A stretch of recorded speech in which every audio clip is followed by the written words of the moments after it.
Well, hello, everybody. How are you doing? It is Wednesday, and thank you for being here and being part of the conversation. And hey, it's uh, it's an interesting world, isn't it? Indeed, it is. So, how is everybody? I hope you're doing good, and your world is rocking and rolling, and you're having fun at it. Yes, the shirt for today is that we all are carbon-based life forms. That's our atomic weight, and of course, that's our periodic symbol. So, however, it's very apparent that there's obviously deviations to the C. We can begin to say, well, could there be potentially, let's say, silica base? Let's say, we could go through a lot of potentials here. So, and do they ever interact? Apparently. That's all I can surmise from what we've been going through. So welcome, everybody. Thank you, moderators. How are you doing? David, Barry, and Brandy, and all the moderators that are in there. I don't know if Big Al's in here. The Maelstrom. Hey, hello. How are you doing? Welcome. Lori, good to see you, my dear. Rod, hello. Kent Cook, hello, my friend. Think Agape Love. Greetings. Kenneth, good to see you. Nina, the Mystic, hello. And Hillard, good to see you.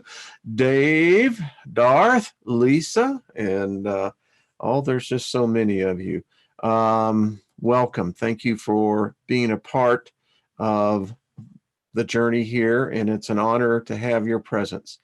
You can go a lot of places. So let's make this as informative and as fun as possible. Let me see. Happy birthday to everybody. And I'll just speak favor over everybody speaking favor over, nothing missing, nothing broken. If you meditate on that, it begins to mend the threads. Friday, don't forget, we're going to be getting into the dark ones. These dark ones, I'll just wait. We got a lot of ground to cover today, so I'm not going to take a lot of time on here. I want to say hello to Ryan Dressel. How are you doing, buddy? I saw your post, and buddy, I know it's amazing when the fear of losing everything, including your home, and most important of all, your health, those are frightening obstacles. And there's nothing to be taken lightly about it, particularly when you're facing it, whether, again, potential financial ruin, homelessness, health, something attacking you, where it's trying to drain your life force and impede your mission. These are all difficult things. And when you're facing them, it's even more particular difficult because you can feel like you're alone. And, it's a conundrum. If we could learn to connect to one another, much like the Rephaim did, I don't know if the Nephilim could. I haven't seen that yet, but we can draw strength from that. And it's difficult. Been there, done that. And just want to tell you, you're not alone. Any of you out there that are facing those situations, this is a community. It's a small community, but it's a nice community. It's a gentle community. It's a kind community. And many, they're like so many, making ends meet day by day. And, so we all have that in common. So we just send you positive vibrations, Ryan, as the Beach Boys sings, this is good vibrations we're sending to you. And to the rest of you, plug into it, collect it, and, live, and prosper. Prosperity is for us all. Sometimes you just have to know how to work the combination. And I've done a lot of videos on that. So anyway, all right. Let's get into this, folks.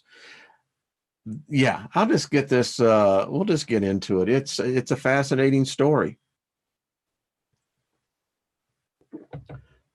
Whether it be true, whether it not be. I've read many stories most of my life that I could never validate, but I thought they were true. And when you find out and you peek behind the curtains and you realize the wizard that's operating all this is you. You're the one that actually makes it real or not. And that's why it's so important always to keep an open mind. And that goes for myself. I mean, teacher, you've got to, walk the walk and talk the walk. That's what we're talking about here. All right. So we are at part 5 of our story. And we now have come to the place where the 100,000 giant war is about to commence. And King Og has sent his message out all over the world. All the Rephaim outposts from all over the world have responded, which always tells me, folks, remember, they left others behind. These were the warriors. And we're going to discover today the duality of God. I mean, in the sense that this species believed in a God. Gods, I think polytheism would work in here quite well. But nevertheless, they had a spiritual hierarchy belief system. As brutal as it is to us to read this sometimes, nevertheless, this is. And someone wrote me, and I appreciate this, the story of the giants. Now, I don't take the Old Testament literally. Remember, the Old Testament is merely the memory of Ezra. And when you can get so good that where you're talking in first person terms, well, brother, you're channeling something higher than I'm plugging into, because just got to say, that's what do you, word for word, first person conversations. Wow. But nevertheless, the story of the giants are there. And it's interesting because that story is told from what we're told is a deity known as Yahweh. Yahweh says that he is part of a species known as the Elohim, and that they are kind of like the guardians of the galaxy. Now, I say they because you just go to the book of Psalms and you will find that I am correct. Yahweh is part of the council of the superior ones. And it's interesting because in the book of Psalms, it tells the story where the big honcho comes in and gives Yahweh a prophecy that's when you begin to add these little pieces. So yes, I did a video. Can God die? Oh, yes. Yes. Very clear. And I didn't make that up. It's actually there. So anyway, we get the story from Yahweh, who is pro-circumcision, as is Islam. Allah is very pro-circumcision. And you can begin to align different belief systems that follow that bloodletting and do with it what you will. So we're getting in this story, the story now from the point of view of those who found it to be very offensive, so offensive that it was considered to be an abomination. Interesting that you could find this god, Baal, who I contend, if Baal exists, then he's a morphine deity, and his position. which if you were brothers to Yahweh, yeah, I mean, if you hated your brother, and apparently their hatred is, yeah. So here we go. We get into it now. So this is the battle preparations. The giants arrive. This is the 100,000 giant war as described by both Anak, the keeper of the bodies before Baal, and Anzal, the slayer of the smaller selves before Baal. Yeah, and this Baal, you know, the burnt offerings and sacrifices is us. You know, excuse me, but I get a little biasness, you know, already against this character. But yeah, that's just my opinion. Now, the uncircumcised Rephaim came to join forces with King Og, arriving from the hot and cold lands of elsewhere. They came from the four corners of the world. King Og anointed his hair and beard with oil.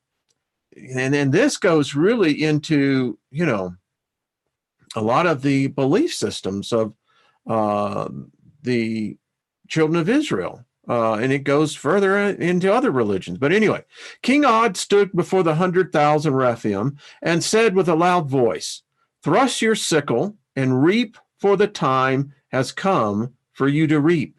For the harvest of the earth is ripe. For Baal of the earth and for the loss of the moon child, we go to war."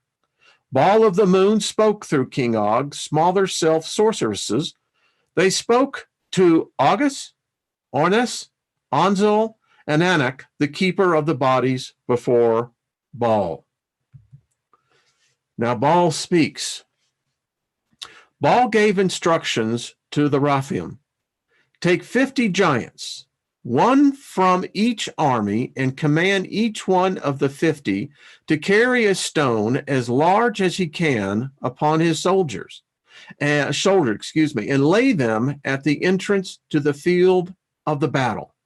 This is where your army will sleep for the night before the battle tomorrow. The Rephaim did as they were instructed. 50 leaders of the armies carried large stones and piled them near the entrance to the field of battle. The stones were to stay even to this day. Now, you have to give this some context. Imagine. Now, these are creatures that can pick up literally hillsides with no problem. I mean, you know, the more you read this, you get the distinct feeling that these are big boys. I don't think there's any short ones here. They may have been, but, you know, and to go and find a boulder, right? Something that literally you're going to carry on your shoulder is, yeah, add that to the scenery. Anak spoke to the armies. These stones are assigned to you so that when the smaller selves ask you, what do these stones mean to you, you can answer them. Where did we hear this story? Well, I can tell you, you can go right to the book of Joshua and read the same thing. The circumcised Nephilim were cut off from the kingdom of Og and from Baal of the moon. Therefore, these stones stand as a memorial for the uncircumcised Rephaim forever. So, and we have found these even in modern day. We have found such anomalies in the Earth's topography that, you know, modern man tries to rationalize how it came about. But then there's another point of view. These were creatures that formed the coast. Yeah. All right. So now let's all get into this. The night before the battle. Now, you know that there's going to be some partying going on. King Og's armies set up camp.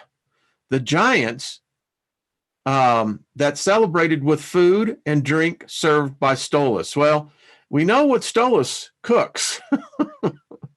Yeah, he cooks the Nephilim and Typhius and their 2,500 giants. So there was 2,500 giants that was on the buffet line serving. Now, I tried to begin to put this in context. Well, how many bodies would you have here? I mean, it's just not bodies. Is this not the sour meat? Apparently there was other meat, and we'll read what there was on the menu. But yeah, I mean, figure out what kind of buffet and how much food that would take. After the armies of King Og were satisfied with the marrow, the fatness, the bread, the cakes, the bunches of raisins, and red wine. Well, now that's not bad menu, is it?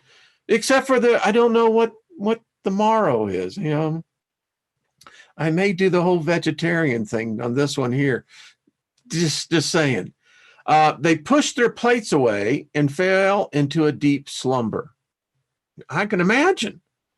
I mean, how big of a vineyard would you need to get 100,000 giants drunk? And Baal of the Moon gave King Og's army a spirit of slumber, eyes that they should not see, and ears that they should not hear until the day of warfare. So this is kind of like putting a spell over them. And put this in context again. We're talking about creatures that rate off the scale on psychic abilities. We only wish we could be tapped into what these creatures were tapped into. And who knows, maybe they were part sea-based. And Baal of the Moon passed over the 100,000 uncircumcised Rephaim warriors continually throughout the night. Baal of the Moon soothed the dark ones.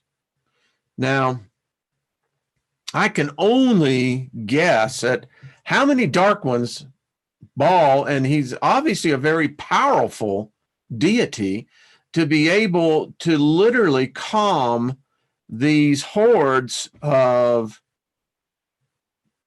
I don't know, demoniacs is what I would call them. I mean, they're beyond maniacs. They're demoniacs. Could you imagine that type of power to even break through the vibration level of these creatures, calming them, which allowed the uncircumcised Rephaim to continue their heavy slumber? So this is powerful stuff. You know, this is master. This is beyond, I think, master wizardry. I mean, this is powerful stuff. The bleeding fingers of Baal of the sun then carved the light of dawn before them. That is so descriptive. The bleeding fingers of Baal of the sun. You know, I'm just going to just lay this out. I think that this was probably some 70,000 years ago, and it's just my guess. I think what they're describing here is the passing of what we call Nibiru. It has all the descriptions of something that has come across the earth, and they're now living the consequences of this, in which we know about 70,000 years ago, there was a brown dwarf star that came through our solar system. It's just me. I mean, I obviously, you know, you type all of this. So if you see the typos, live with it. I did. But this just came to me. I think that this is the same time period. Just my thesis on that. On that day of the full moon, the Rephaim awoke, and the day star rose in their hearts. Now, that's an interesting term, the day star. We read that again in other religious books. Yes, the Bible would be included in that. And I just find this one just very telling. When I was writing it, it hit me. I hadn't put the two together. I could be wrong, but, you know, hey, one opinion is this as good as another. All right, so King Og gets up and he's got a prayer. Well, you're about to go into a battle, unlike any battle. And he speaks, "Let Baal of the moon arise, let the circumcised be scattered. Let them also that hate flee before him. As smoke is driven away, so drive them away. As wax melts before the fire, so let the circumcised Nephilim perish at the presence of Baal of the moon." This was the prayer of Moses, just rearranged. "But let the uncircumcised be glad. Let us exceedingly rejoice. Sing to Baal of the moon. Sing praises to his power." This is obviously a masculine deity. I haven't found anything of the feminine nature other than the moon child, which we know what they did. "Extol him that rideth upon the heavens with Baal of the sun, both of those whose name is also Baal, and rejoice before him. A God of the fatherless and a judge of the circumcised Nephilim. Never forget the unspoken mistake. Baal, who is drunk with the blood of the burnt smaller self children." Yeah, that gives you the real chills, doesn't it? "Blessed be Baal of the moon. Baal of the moon is the god of our war against the circumcised Nephilim. Blessed be even our God of our afterworld, Mot. O Baal of the moon, you are terrible when you are out of your high places. My Baal of the moon, is he that gives strength and power to his people. Blessed be Baal of the earth, moon, sun, stars, and constellations, and blessed be Mot." Well, again, if this deity is morphed, and I contend if you believe in the law of thermodynamics, then it says that it probably still does. The question is, what is it today?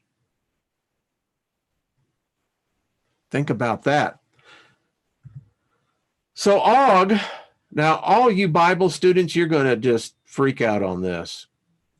Og put on the whole armor of Baal. I read, "Then before the army of 100,000 giants, Anak helped King Og put on the whole armor of Baal, so he would be able to stand against the wiles of the incoming circumcised." Now, for the rest of you, this is Ephesians 6:12, literally, almost verbatim. "So King Og took to himself the whole armor of Baal of the earth, so that he would withstand on the day of war, and having done all to stand. King Og stood with his feet apart, having girded his loins with truth of the uncircumcised. He wore the breastplate of Baal," that is actually the breastplate of righteousness, "of Baal of the moon. King Og also shod his feet with the preparation of total warfare. Above all, King Og took the shield of Baal," which is the shield of faith, "of the stars and constellations to quench all the fiery darts of the uncircumcised Nephilim. And King Og fixed Mot's helmet of the afterlife," that is salvation, "upon his head, and the sword of Baal of the sun, which illuminates the life that surrounds all uncircumcised Rephaim." This blew me away the first time I had to go back and read it a couple of times. I said, why? This is one that will go out and say, yeah, go figure on that one. All right. After his armor had been fitted upon him, King Og then cursed in his heart and continued to curse to muster all of the hate he could against the circumcised Nephilim. For King Og's Rephaim wrestled not against complete giants, but against the circumcised, against their circumcised smaller selves, and against the dark ones of Nimrod's land, and against spiritual abominations, spiritual wickedness, leaking from individuals with compromised loins. I'm beginning to think that Paul may have been the most renowned plagiarizer ever.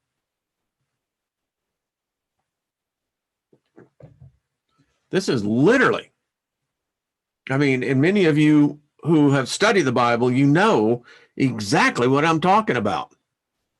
So King Og gives the command, and King Og turned and commanded that his 100,000 giants step forward and enter onto the field of battle, which was a desert.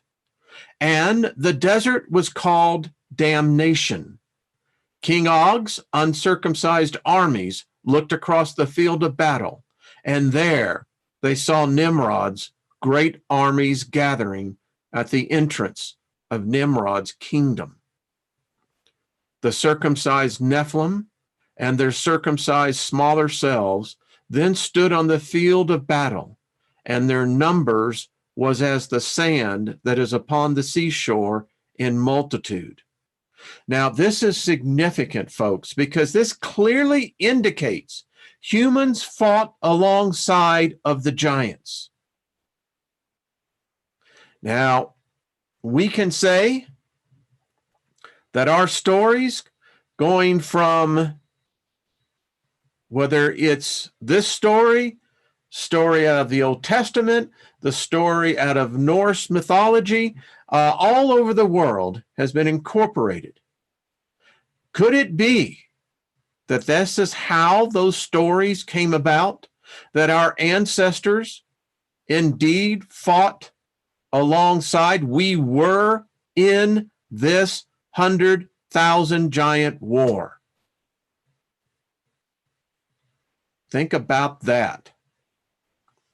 The circumcised Nephilim with their dark ones. So here's another issue. These dark ones, they apparently, well, we're going to find they're not loyal, but again, on both sides. And if they're doing the most phenomenal rearranging of matter, time, space, physics, the laws of nature, then they're doing the same thing with Nimrod and the Nephilim. Most likely, I contend, it's where we got a lot of our early stories of the demigods, were these dark ones. And on Friday, with my special guest, we're going to be talking more about that. So, the circumcised Nephilim with their dark ones clouding in their midst as if the army was smoldering in a black fire. Can you imagine the scene on this? Folks, this is not just what you would call a battlefield of a mile or two. This is most likely, in all reality, potentially up to 1,000 miles. It's a hell of a battlefield when you think about it. And the uncircumcised Nephilim looked powerful and favorable to King Og's army. And the fear of a lost battle entered into King Og, and he fell forward, saying, "Giants that fear Baal of the earth, such as we are, giants that remember the unspoken mistake and the moon child, giants of war, hating circumcision, and all the circumcised Nephilim. Baal of the earth is upon us, and we shall be rulers of thousands, and rulers of 5,000, and rulers of tens of thousands, rulers of millions." I know exactly where that's come as well. So here we go. The battle begins. And war broke out between Og's and Nimrod's kingdom. Og and his giants marched across the desert, that is Damnation, towards the circumcised Nephilim, and the circumcised Nephilim and Nimrod marched to meet them. And the uncircumcised Rephaim released the elephants, the rhinoceroses, the great beast of old, and the creeping things onto the field of battle. Can you imagine this? The circumcised Nephilim brought no beast whatsoever. It's interesting, that, and these beasts, hey, I'm sure they were probably dinosaurs. At least the lizards, we know that. I mean, can you imagine the scene like this? Hollywood really should do this book. I have the storyboard already written out. I mean, what a battle. So the Rephaim fought the war and acted wisely concerning it. And each giant girded his weapon of war and fought accordingly to all that Baal of the earth, moon, sun, stars, celestial bodies, and Mot had told them. Each of the uncircumcised Rephaim killed 100 or more of the circumcised Nephilim. There was and has no violence likened to the 100,000 giant war before or since. I have no doubt of that.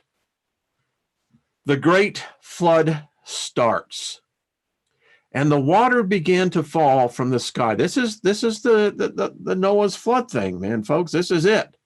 You never get the point of what the rest of the world was doing, Well, apparently, the rest of the world at this time was fighting a war of all mothers of wars.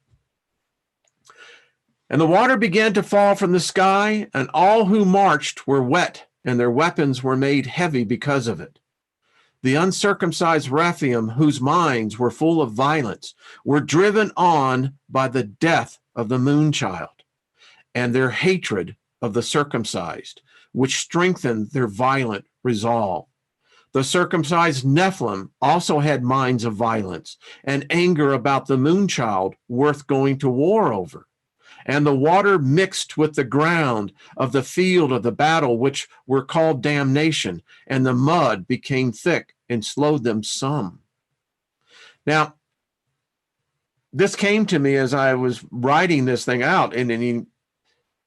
So if Baal exists, he's playing both ends against the middle. I mean, this cat's like a George Soros, man. He's funding both sides of the equation. Going to win no matter what.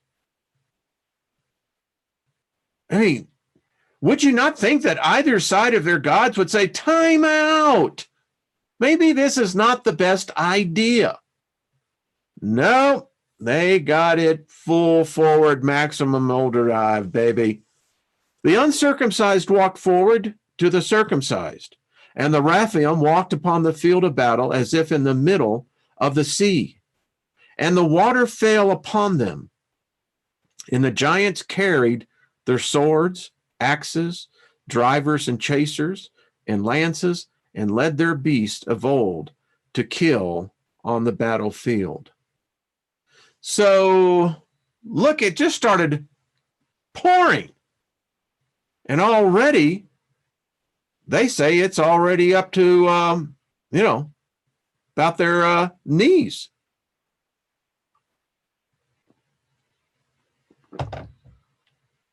As if in the middle of the sea. That's some rain. But these beasts are still there. I mean, so it tells me these are not your normal size 10-footers. I don't think it was the 30-footers. I'm convinced that they probably had some 60-footers or better in there. Just again, my opinion. The fountains of the deep open.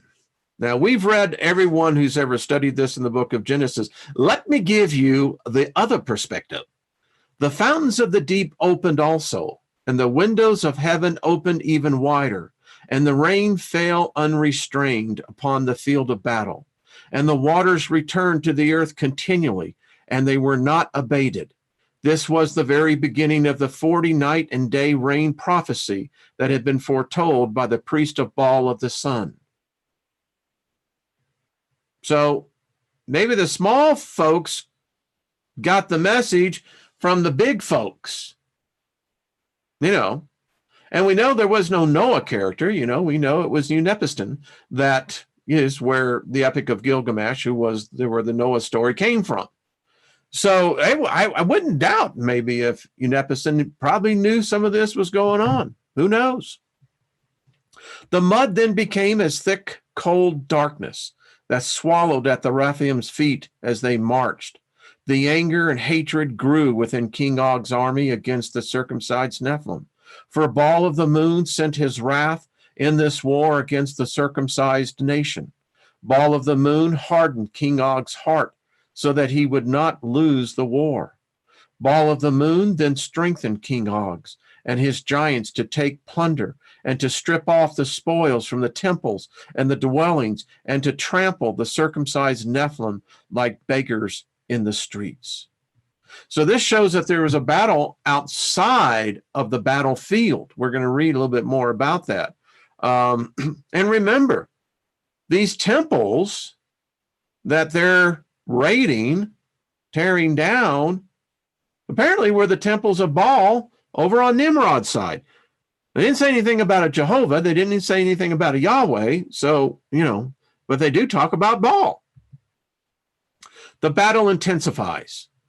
Now Kotus blew the great beast horn, and his army of 2,000 giants began to chant, saying, "The battle belongs to King Og. The battle belongs to King Og. The battle belongs to King Og." Could you imagine?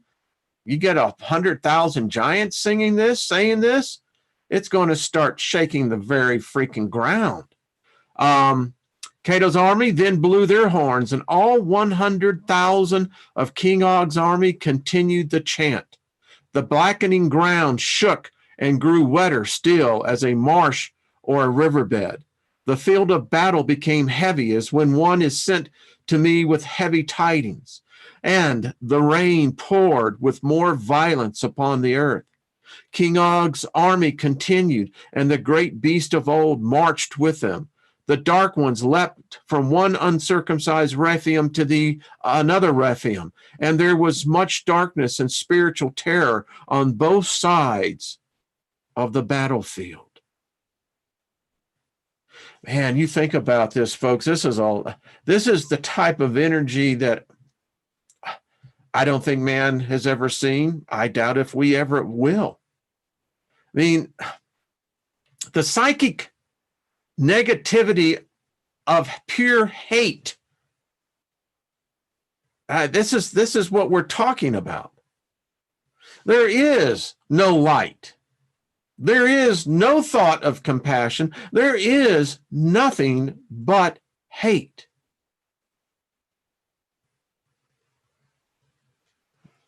This is a story of probably where hate manifested to the point to where I think it may have been either blown out of this dimension or fragmented into this dimension.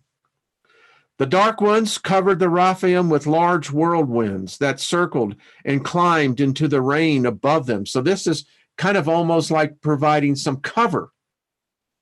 The sky then cracked with lightning, and the thunder was heard in both kingdoms.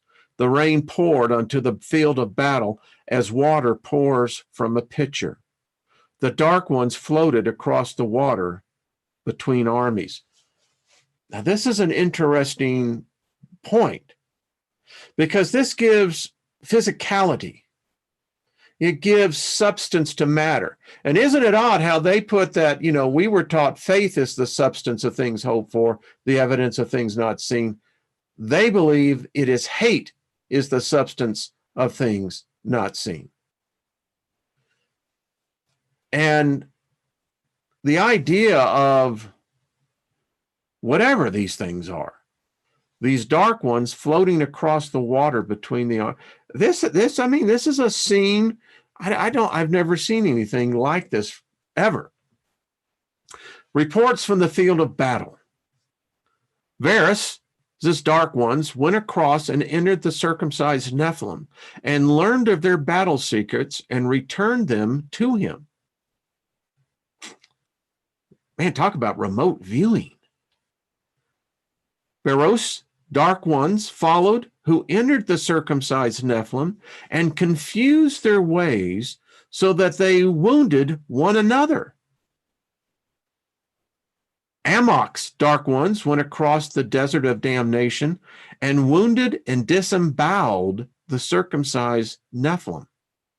Caucasus dark ones then broke the bones of many of the circumcised Nephilim on the front lines of the battlefield. Again, talk about possession, but I mean, this is not like anything that we would term in demonology today. This far exceeds even Solomon's dark magic. Maybe that's who these are. I don't know. It's interesting thought on that one. But nevertheless, they can manifest to the point where they could break the bones of giants. That's frightening when you think about it. The strength, the kinetic energy that would be required of a spiritual nature to take and manifest into the physical form. Wow. Gyrus, of curved limbs, then conjured a powerful dark one, which crossed to the circumcised Nephilim and entered Mulan, the Nephilim, who was a mighty warrior in Nimrod's kingdom. Mulan then turned and killed 1,000 of his own circumcised Nephilim while under the power of Gyrus's dark one. Wow. I mean, this is just, I ain't read no story like this in none of my decades of studying the Bible. I've never read anything like this. This is a scene that not even Dante could even imagine. This makes hell look like Disneyland. This is beyond comprehension. And it gets worse. The enemy. Then Cressil, whose dark ones made his army invisible, led the charge to the circumcised Nephilim. Cressil led his army, whom the dark ones made invisible, so that all that could be seen was splashing of their feet, and all that could be heard was chanting. The battle belongs to King Og. The battle belongs to King. Could you imagine that? It's dark. You can see the water moving, obviously, but you can't see anything else. And you're hearing that? That would drive you a little wacky. Now, Cressil's army then relentlessly killed the most circumcised Nephilim in the 100,000 giant war until their dark ones left them. Now, this is problematic right here because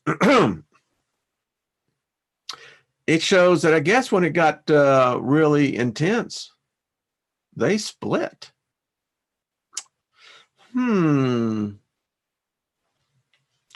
Sandar, who did not respect Anak, the keeper of the bodies, stood by the stones that the Rephaim had collected the day before as a memorial unto them.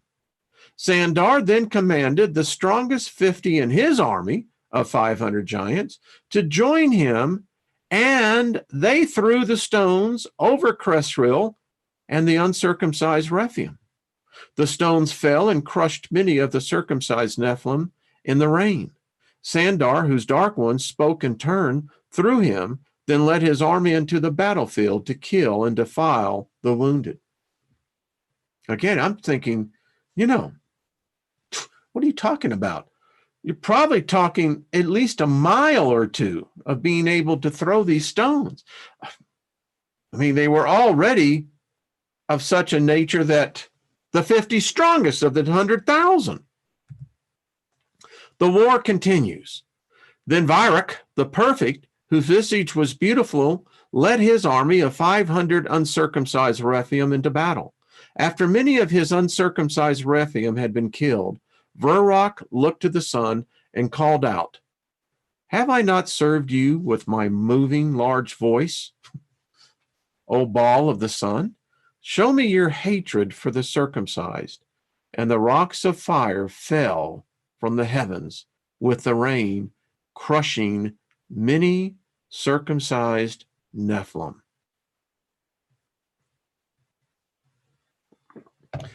I don't know. Here's a thought. Just think about this. Maybe the timing But wouldn't that not be like a debris field of a brown dwarf moving through a solar system, and it just so happened that this was part of this? Fragments of meteorites? Just a thought. King Od stood at the entrance to the field of battle with his voice of destruction, that the entire field of battle heard commanding. That had to be a hell of a voice. What are we talking about? PA system. All giants with floating beast shall ride forward into battle. Got no idea what floating beasts are. Thought about this. Apparently they float, in dry land. And apparently they're big. Big. Now, Nimrod and his army did not have floating beasts or animals of warfare, though his army were as the sand of the sea, which cannot be numbered for multitude. Well, you can begin to get the math on this one. I mean, this is the ant, strategy. You just keep throwing bodies at them. Eventually, you're going to wear them down. The ranks of the uncircumcised Rephaim, warring in the rain and muck, then killed their closest Nephilim so that the ranks could be opened. So this had to be a hell of a battlefield line. Now the ground shook as the Rephaim connected with their floating beast and galloped forward into battle, eviscerating circumcised Nephilim as they went. Arrows and swords did not penetrate or harm them. This is that term connecting again. And look at this. So apparently when there was this connection made with the Rephaim and the beast, there was like this mind meld that took place. It's a fascinating, again, this whole idea. I mean, talk about channeling. Wow. Skyron connected with his floating beast and became a hairy elephant with tusk and horns. So they apparently shared a symbiotic type of ability to shapeshift. Now, I don't know if it was the beast that gave that impetus. They don't say. Skyron, the blood drinker, entered the battle with 500 giants and many trained beasts. The trained beast gored and stood upon many of the circumcised Nephilim, pinning them to the ground until the giants, under Skyron's command, killed them or they drowned. Skyron killed and mauled 400 circumcised Nephilim that day. Then Myri lifted a mountainside and threw it upon the circumcised Nephilim, killing 300 of them. Can you imagine this? I mean, this is no 10-footer. It sounds to me even be bigger than a 60-footer. The book of Enoch says that they were 4,500 feet tall, the original Rephaim. Those Rephaim were some badasses, huh? Myri then connected with his floating beast and became a rhinoceros with many horns. Myri, who connected, screamed, a whip for the beast, a bridle for the Nephilim, and a rod for Nimrod's back.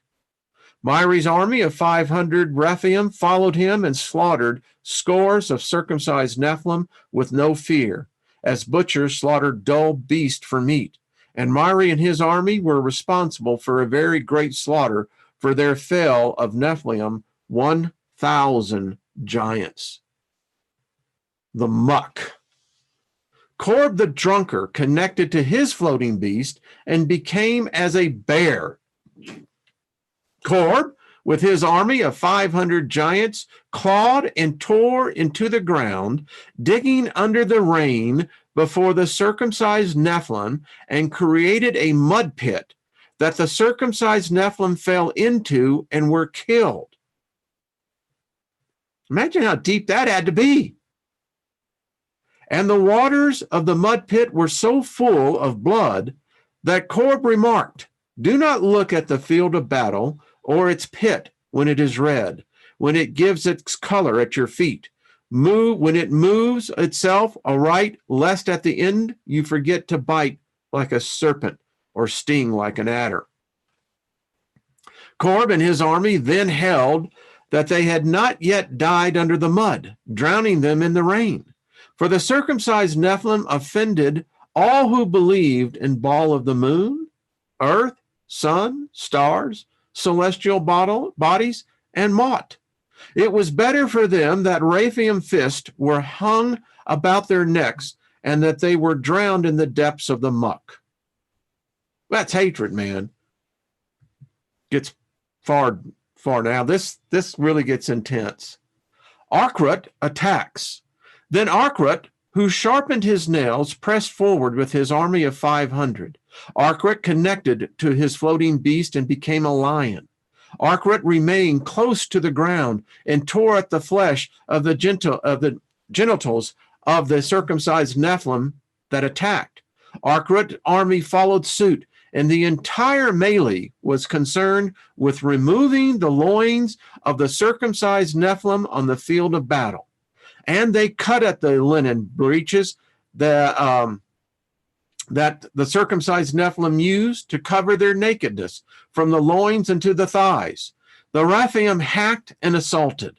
The severed circumcised members were to be eaten or cast to the dogs by the falling waters. And the circumcised Nephilim cried out as they felt the second great pain in their members, the first being the loss of their foreskins. Arkrut and his army cut at their genitals in all manners with knives, lances, till the blood gushed and mixed with the water. Paint your own scene on that one. Remember Ag? Ag, who had no connection to any spiritual thing whatsoever, and who followed not the customs of Og's land. Ag, who brought nets for fishing unto the field of battle, swung the nets into the water and secured many Nephilim. Og's army of 5,000 giants then attacked and killed 700 of the circumcised Nephilim that were under Og's nets. Wow, those are some big nets. The circumcised Nephilim, upon witnessing the slaughter that Ag's nets and giants were inflicting on them, and how many of their brethren had fallen, focused all their attention upon Ag. Ag then became hesitant and inactive on the field of battle. He stopped, he froze, as one who is confused. Nimrod's circumcised army threw large stones at Ag, which stunned him further. When the circumcised Nephilim saw that Ag was useless, they ran forward and killed his army, and Ag was pierced and besieged by spears in the stomach and hacked with axes at the shoulders by both Andras and Upar. So these were the circumcised generals in Nimrod's army until Ag was dead. So they had generals. Amazing, isn't it? The organization. Ugoth fights mightily. Now Ugoth, the black Rephaim, whose dark ones visibly rested upon his shoulders, and whispered to him to enter the battle. Ugoth then called down fire from Baal of the sun, and great plumes of fire consumed hundreds of the circumcised Nephilim in the rain, and their dark ones were scattered. Again, imagine it, these dark ones. I mean, they're a strange, wily bunch. Dark ones on both sides. There was so much fire and chaos on the field of battle. The circumcised Nephilim reasoned with themselves, saying, if this giant can call down fire from Baal of the sun in the rain, then he must be Baal's heir. Come on, let us kill him, that the inheritance may be ours. Where have we heard this before? And the circumcised Nephilim focused upon Ugoth and his army of 1,000 giants. The circumcised Nephilim killed and wounded Ugoth's army until none could protect him anymore. The rains continued to fall, and the ground was covered in mud and the water to the giants' knees. Uthoth saw the circumcised Nephilim surrounding him, and he rejoiced to the heavens and to Baal of the sun that dwells within him. Now Baal of the sun looked down favorably upon Uthoth, and a voice from the sky spoke, saying, Woe to the circumcised inhabitants of the earth and of the sea, for Baal of the sun is come down upon you, having great wrath, because he knows that they have but a short time. I often wonder, could have Baal been a brown dwarf? Could they have been think about it. I don't know. As soon as the voice had spoken, a funnel of fire crossed through the field of battle, which wounded and consumed hundreds of the circumcised Nephilim. In the rain, Uthoth, who was surrounded, reached into the waters by his legs and pulled a skull of a great beast of old. Uthoth then swung the skull as one swings a hammer, shattering and breaking the bones of 50 Nephilim with it. Uthoth was then killed as Shak, the circumcised Nephilim, ran a spear through his neck. Idigan falls. The battle then went heavily against Idigan, who was possessed and spoke unintelligently because of the dark ones within him. Through the rain, and the circumcised Nephilim archers hit him in the center of his army, and he was badly wounded by the archers. Then Idigan said to his armor-bearer, Draw your sword and pierce me through with it. Otherwise, these circumcised will come and pierce me through and make sport of me. But his armor guard would not, for he was afraid he was talking to a dark one and not to Idigan. So Idigan took his sword and fell on it in the water of the field of battle. Bodis is eaten. Bodis, the creator of strange fires, then called out to Baal of the earth, and 42 female bears entered the field of battle, and they mauled the circumcised Nephilim, killing until they themselves were slaughtered. When the circumcised Nephilim saw that it was Bodis and his dark ones that besieged them, they cut through his army to get to him. Bodis' army fought mightily to protect him, and Bodis was cannibalized while still alive on the field of battle by the circumcised Nephilim, and then beheaded. That ain't no way to go, folks. I don't care what the deal is. We'll continue on this. Gantua falls. Gantua, who worshiped Baal in the wrong fashion, that's your first mistake, and was strong of flesh but weak of spirit, second one, fought ferociously against the circumcised Nephilim. Gantua left their limbs throughout the field of battle, as he left them alive, but lame for other Rephaim to kill. Gantua was soon caught by the circumcised Nephilim, and they chained him in the water and gouged out his eyes.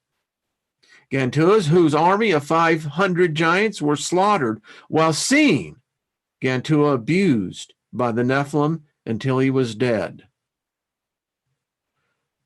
You know, you think about this. There is these beasts, these creatures, giants, dying. I mean, the energy, folks, that's just permeating the earth. I mean, the earth is the recipient of this negative energy. I think about this often as you read this. Sao lost. Sao, whose madness corrupted the field of battle, so that his use of weapons was improper. And he was a dumbass. He didn't know how to pick up an axe. Apparently didn't know how to pick up a driver or a chaser. Sao, who fought his own army until he righted himself. Sao, who cut the circumcised Nephilim asunder with great numbers. Well, I guess he figured it out. I mean, at that point, you better. The circumcised Nephilim recognized Sao as a general and focused all of their weapons and arrows upon him. Sao was cut down and drowned by the hands and weapons of the circumcised Nephilim. Raka goes mad. Raka, the empty-headed, who dark ones completely controlled him, also fought in the battle. Raka, whose eyes widened and spoke with the voice of a dark one. Raka, whose dark one changed his form, so he became a different giant. This is morphing. This would be like you and I being able to exchange each other's physical form. Raka, who while on the field of battle was perceived as a fellow giant of Berith, the circumcised Nephilim. Berith, who had lost his fellow giant years before, went mad on the field of battle and had to be subdued and eventually killed by his own army.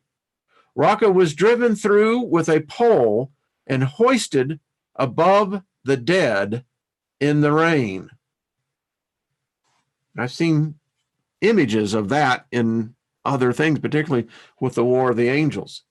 Virak denied. Virak, whose visage was beautiful, led his army past the field of battle and into Nimrod's kingdom and to Nimrod's castle. Virak and his army then raided Nimrod's stores, eating as much as they could, gathering the plunder. Virak, whose flowing hair made him an easy target for the circumcised Nephilim. Virak, who was struck with many arrows and was captured. His army of 500 were slaughtered before him. He was still alive. Virak was cut in half by the circumcised Nephilim in the water.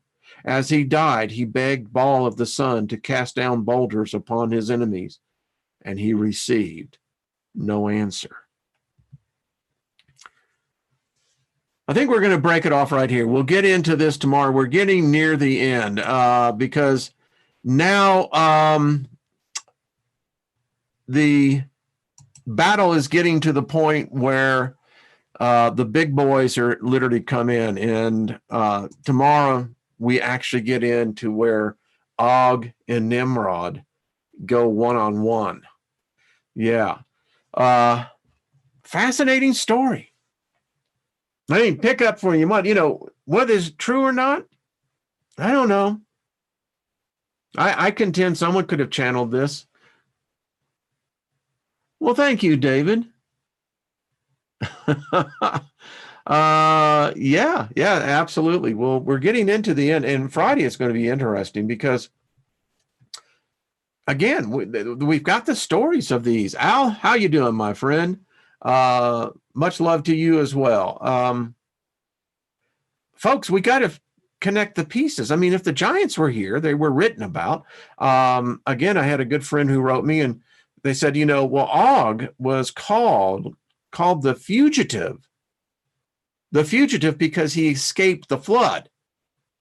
Now, it's interesting that in the stories they tell in the Bible school, Sunday schools and what have you, you think that Noah was the only one that survived in his little family. No, because later you find out the freaking giants lived. Now, my contention is if one lived, folks, just because it's in that little place called Canaan, the rest of the world was going on. That's my whole problem with religions, is that they try to get isolated into regions, and, you can't have, all religions can't be right and all religions can't be wrong.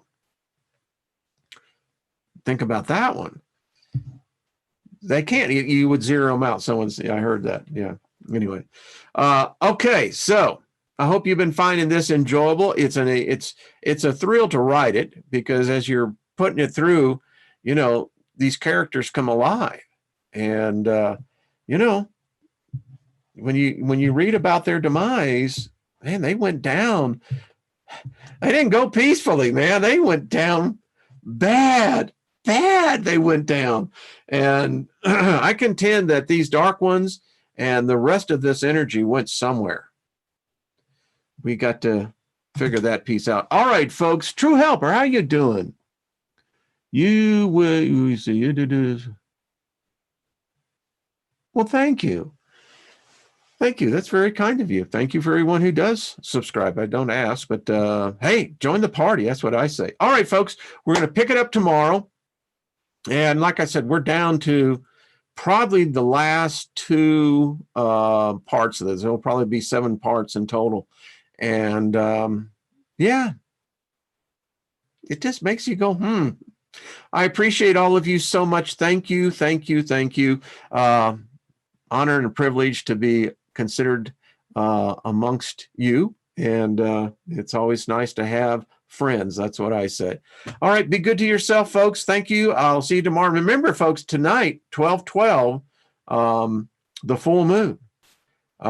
Set out your amulets, your talisman, your charms, whatever. Let that soak up that energy. I had mine out today. And it's the same process. It just peaks at 12/12. So, Twisted Isby, thank you. You are the best. All of you are. So we'll move on. All right, folks. I'll see you tomorrow. All right. Bye-bye.